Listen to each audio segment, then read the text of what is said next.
चलिए जी, अब हम अपने नेक्स्ट टॉपिक की तरफ बढ़ते हैं स्टूडेंट्स। अपना नेक्स्ट टॉपिक है करेक्टरिस्टिक्स ऑफ डीबीएमएस। करेक्टरिस्टिक्स में क्या आ जाएगा? पहला करेक्टरिस्टिक है मतलब विशेषताएं क्या है डाटाबेस की, मतलब जो आप डाटाबेस यूज कर रहे हैं उसके बेनिफिट्स क्या है। सेल्फ एक्सप्लेनेटरी है जी ये। DBMS stores Meta data, data about data. That means एक आपका मान लो डेटाबेस है। एग्जाम्पल के थ्रू आपको समझाता हूं। मान लो ये डेटाबेस है, ठीक है जी।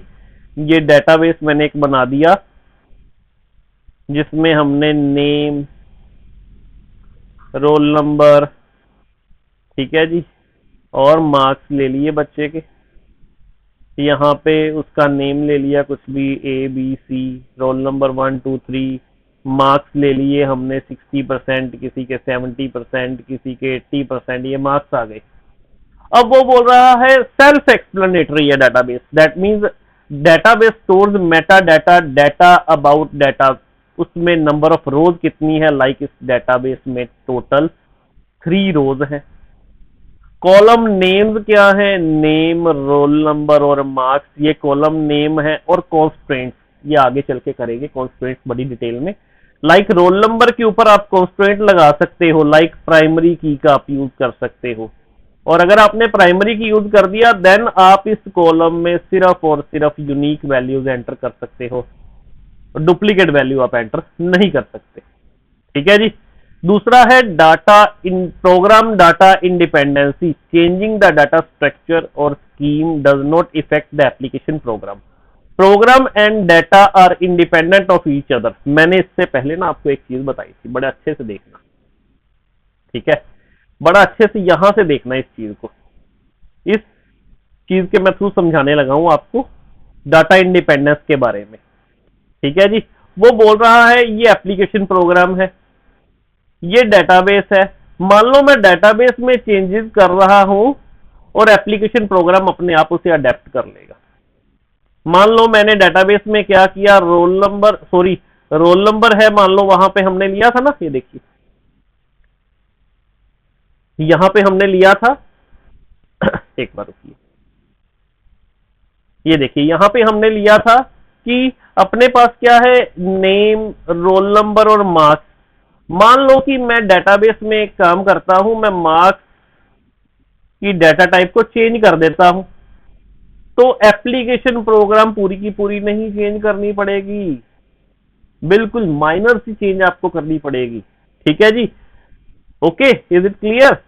मतलब डाटा इंडिपेंडेंसी है, इफेक्ट नहीं करेगा एप्लीकेशन प्रोग्राम को इतने हद तक। शेयरिंग ऑफ डाटा, डाटा को शेयर किया जा सकता है। दैट मीन्स ये आपका सेंट्रलाइज्ड पॉइंट पे डाटाबेस पड़ा है, ठीक है जी। ये user 1, user 2, user 3, user 4 use कर सकते हैं सारे लोग डाटाबेस को, ठीक है जी। यूजेस ये कहते हैं ये कंकरेंसी कंट्रोल यूज करता है। एक बंदा अगर यूज कर रहा है, मान लो ये अकाउंटेंट है, अकाउंटेंट अगर इस डाटाबेस को यूज कर रहा है, इसमें कुछ डाटा की अपडेशन कर रहा है, तो ये क्या करेगा, डाटा को लॉक कर देगा। क्या कर देगा? लॉक कर देगा बच्चों ये डाटाबेस को, ठीक है जी। अगर लॉक कर दिया डाटाबेस को, दूसरा पर्सन उसको अपडेट नहीं कर सकता उस टाइम पे। तो शेयरिंग हो सकती है डाटाबेस की बड़ी आसानी से। That means multiple user can assess the database eight the same time. और कॉन्फ्लिक्ट नहीं आती, अवॉइड हो जाती है वो सारी कॉन्फ्लिक्ट।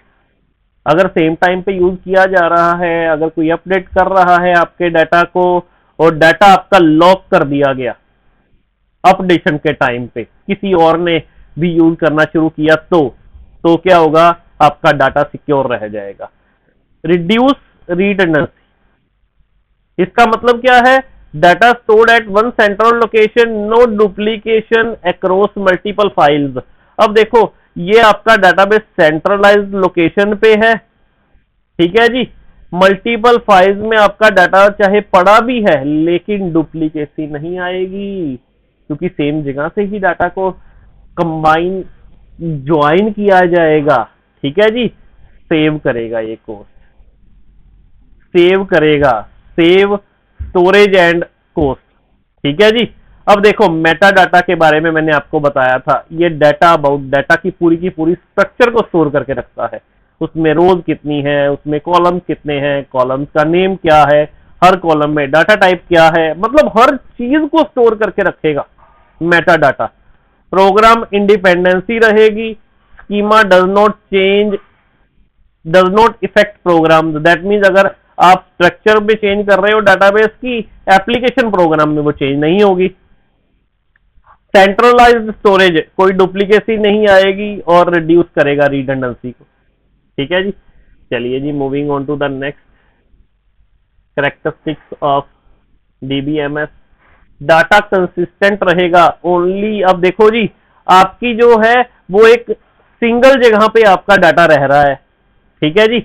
आपका जो डाटा है वो कहां पे है, आपका डाटा एक सेंट्रलाइज्ड जगह पे रह रहा है। ये देखिए, ये आपका डाटाबेस है जी, सेंट्रलाइज्ड लोकेशन पे डाटाबेस है। अकाउंटेंट ने यूज किया आपके डाटाबेस को, आपके डाटाबेस को लाइब्रेरियन ने यूज किया, आपके डाटाबेस को इंचार्ज ने भी यूज किया। अब सेंट्रलाइज्ड लोकेशन पे होने पे क्या होगा, all user always see the same and up to date information. सारे user same type of information को देखेंगे, दैट मीन्स इंफॉर्मेशन सेम रहेगी और इंफॉर्मेशन अप टू डेट रहेगी। ठीक है जी। Consistency is maintained across the system. Consistency जो होगी वो मेंटेन की जाएगी अक्रॉस द सिस्टम, मतलब आपका डाटा एक्यूरेट रहेगा, डुप्लीकेसी नहीं रहेगी आपके डाटा में, आपका डाटा जो है वो कंसिस्टेंट रहेगा। दैट मीन्स आपके डाटा को अगर दो या दो से ज्यादा यूजर यूज करते हैं, वो यूजर यूज तो करेंगे लेकिन अपडेट एक बंदा एक टाइम पे कर पाएगा।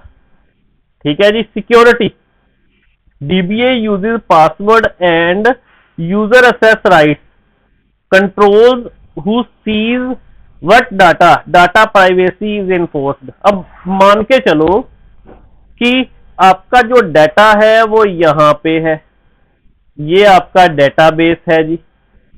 ठीक है जी। डीबीए ने क्या किया, बोला कि जो अकाउंटेंट है स्कूल का, सिर्फ वो ही क्या कर सकता है, वो ही आपके डाटा को अपडेट कर सकता है। प्रिविलेज दे दी उसे, परमिशन दे दी, और उसके बाद इंचार्ज को परमिशन दे दी, सिर्फ वो व्यू कर सकता है। लाइब्रेरियन को परमिशन दे दी, वो व्यू कर सकता है। ठीक है जी। अब परमिशन एक के पास है, अपडेट फिर एक बंदा ही कर पाएगा। मतलब कितनी अच्छी प्रोटेक्शन है। और हर यूजर को, अकाउंटेंट हो, चाहे इंचार्ज हो, चाहे लाइब्रेरियन हो, चाहे एचओडी हो, चाहे कोऑर्डिनेटर हो, कोई भी है, हर सभी को अपना अपना पासवर्ड प्रोवाइड किया जाएगा यूजर आईडी के साथ। तो हर बंदे की अलग अलग अपनी अपनी जो होगी प्रिविलेज उसे दी जाएगी। किसको रीड की प्रिविलेज देनी है, किसको राइट की प्रिविलेज देनी है, किसको एग्जीक्यूट की प्रिविलेज देनी है। एग्जीक्यूट को वैसे एक्स लिखते हैं जी। ठीक है जी।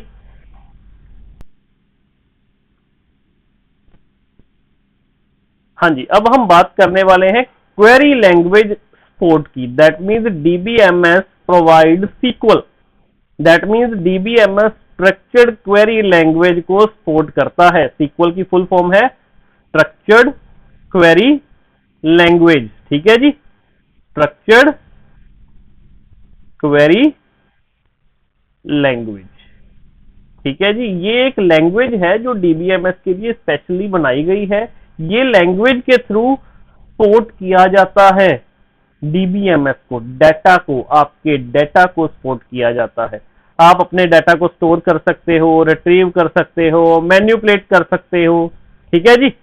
Data stored in table, RDBMS जो है वो आपके डाटा को ऑर्गेनाइज करके रखता है एक टेबल की फॉर्म में। टेबल बनता कैसे है, combination of rose and column से। जब आप ज्वाइन कर देते हो रो और कॉलम को, तो आपका बन जाता है एक टेबल।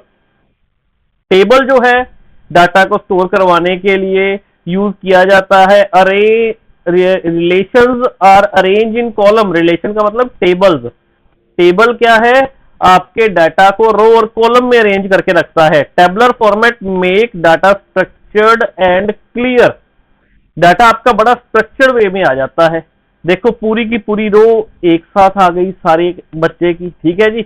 आपको क्लियरली आपका डाटा जो है वो विजिबल होगा, प्रॉब्लम नहीं आएगी बाद में जब आपको डाटा चाहिए, फेच करना है, बड़े आसानी से हम अपने डाटा को फेच कर सकते हैं जी, ठीक है जी। चलिए जी, moving on to the next topic, बड़ा इंपॉर्टेंट टॉपिक है, ठीक है जी, बड़ा इंपॉर्टेंट टॉपिक है, टाइप्स ऑफ यूजर। अब देखो पहला यूजर कौन है, DBA, that means database administrator.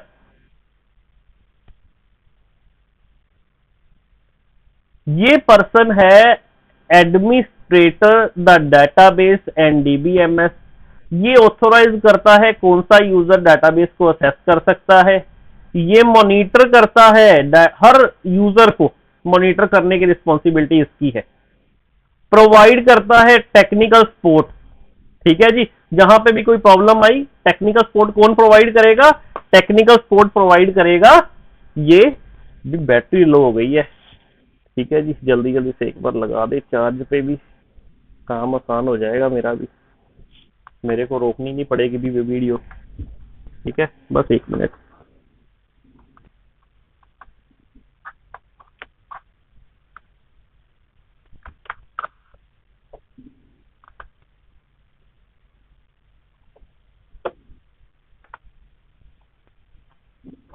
चल ओके, चलिए जी स्टार्ट करते हैं आगे।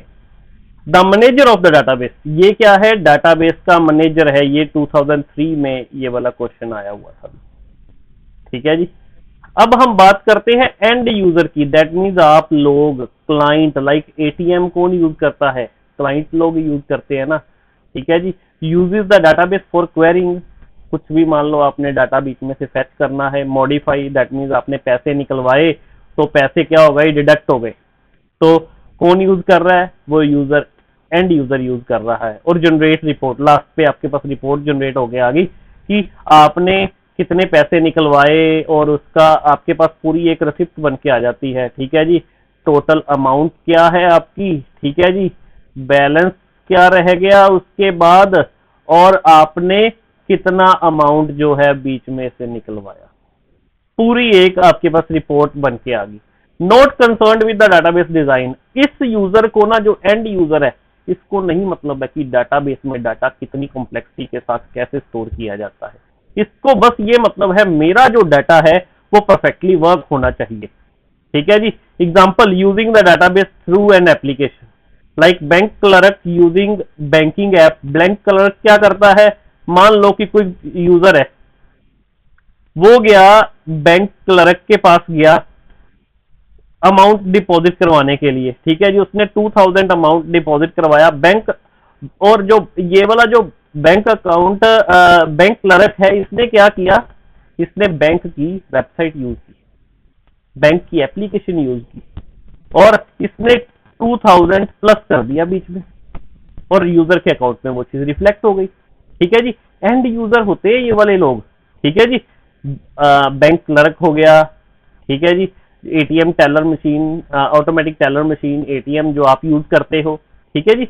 अब सिस्टम एनालिसिस का क्या काम है, system analysis determine the end user requirement. अब एंड यूजर ना टाइम टू टाइम रिक्वायरमेंट डालता है, मतलब bank clerk time to time बताएगा कि एप्लीकेशन में क्या क्या चेंजेस करनी है, किस तरह से इसे और बेटर बनाया जा सकता है, ठीक है जी। तो ये जो सिस्टम एनालिसिस है ना, ये सब कुछ लिखता रहता है, एक एक चीज नोट डाउन करता रहता है। Develop specifications and check technical, economic and feasibility aspect, हर एस्पेक्ट को देखता है कि कहां कहां पे कोई एरर है, कहां कहां पे अपडेशन की जरूरत है, कहां कहां पे बताया है जो एंड यूजर है उसने बताया है, जो एप्लीकेशन है उसे और बेटर करने के लिए वो सारा कुछ एनालाइज करता है।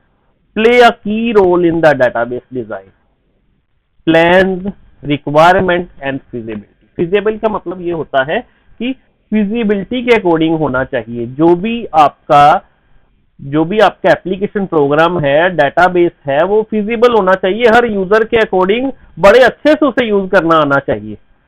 Application programmer rights application program इन हाई लेवल लैंग्वेज। अब देखो, जो एप्लीकेशन प्रोग्राम है ना, जो आप एटीएम मशीन यूज करते हो, एटीएम मशीन जब आप यूज करते हो, वहां पे फ्रंट पे आता है कि आप पहले अपना डेबिट कार्ड डालिए और उसके बाद आपसे वो पासवर्ड पूछता है।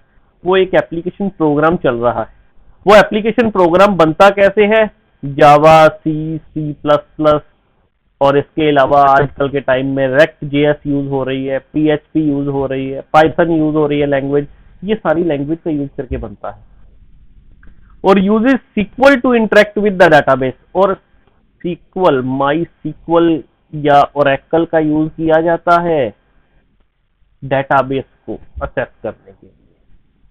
Create system that work with DBMS. एक ऐसा सिस्टम क्रिएट करता है वो, जो एप्लीकेशन प्रोग्रामर है, वो एक, जिसको हम सॉफ्टवेयर डेवलपर बोल देते हैं। एप्लीकेशन प्रोग्रामर को हम क्या बोलते हैं? Software developer. ठीक है जी, या इसे आप प्रोग्रामर भी बोल देते हो जी। ठीक है जी। ये क्या करता है? ये एक ऐसा सॉफ्टवेयर डेवलप करता है जो डाटाबेस के साथ इंटरेक्ट करके आपके डाटा को अप टू डेट रखे। ठीक है जी। ओके जी। अब moving on to the next topic, advantages क्या हैं जी डीबीएमएस को यूज करने की। ठीक है जी। तो एडवांटेजेस है, डाटा रिटेंडेंसी जो है, आपका डाटा सेंट्रलाइज्ड लोकेशन पे है। ठीक है जी, ये आपका डेटाबेस है सेंट्रलाइज्ड लोकेशन पे, जो मर्जी यहाँ पे यूज कर रहा है। मान लो कोई एम्प्लॉय भी आपके डेटाबेस को यूज कर रहा है, अकाउंटेंट भी आपके डेटाबेस को यूज कर रहा है, इंचार्ज भी आपके डेटाबेस को यूज कर रहा है, लाइब्रेरियन भी यूज कर रहा है। No duplicate copies across multiple files. Duplicate copies नहीं रहेंगी। ठीक है जी। सेव करेगा मेमोरी को और सेव करेगा कॉस्ट को। Reduce data inconsistency. Single copy रहेगी डाटा की, same user see same and correct up to date data. अब मान लो मैंने जैसे आपको पहले बताया था, कोई फोन नंबर था लाइक 98123456, कोई ये नंबर था। ठीक है जी। किसी बंदे ने नंबर को अपडेट करवाया। ठीक है जी। तो वो नंबर जो है, जब अपडेट हुआ, तो क्या है, वो नंबर ऑटोमेटिकली ये अपडेट कर देगा सभी यूजर्स के लिए। ठीक है जी। क्लियर है जी इतना? Consistency is improved. जो कंसिस्टेंसी है वो क्या होती है? वो इंप्रूव होती है, अप्रूव्ड नहीं, इंप्रूव्ड। कंसिस्टेंसी इंप्रूव हो जाएगी, कंसिस्टेंट रहेगा, एक्यूरेट रहेगा आपका database. Provide sharing of information that multiple users are allowed to use the same data simultaneously at the same time. Access depends on need and users right. मतलब ये user को मान लो सिर्फ व्यू करने की permission the, that means read करने की ही permission दी, इसको भी रीड करने की परमिशन दी, इसको रीड और राइट दोनों की परमिशन दे दी। ठीक है जी। मतलब यूजर की रिक्वायरमेंट के अकॉर्डिंग देखा जाएगा कि किसको सिर्फ रीड की परमिशन देनी है, किसको रीड और राइट दोनों की परमिशन देनी है। Offers increased security.